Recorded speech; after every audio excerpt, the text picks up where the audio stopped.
друзья нелегок и не скоро. Шли мы днем очень, трудно было очень, но брат мне послал шофёр.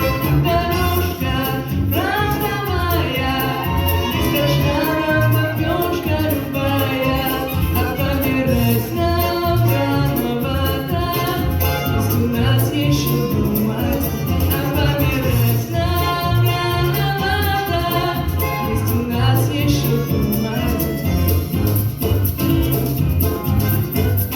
Может быть, отдельным штатским людям эта песня мало симптомов. Мы же не забудем, где мы жить не будем, фронтовых извешенных дорог.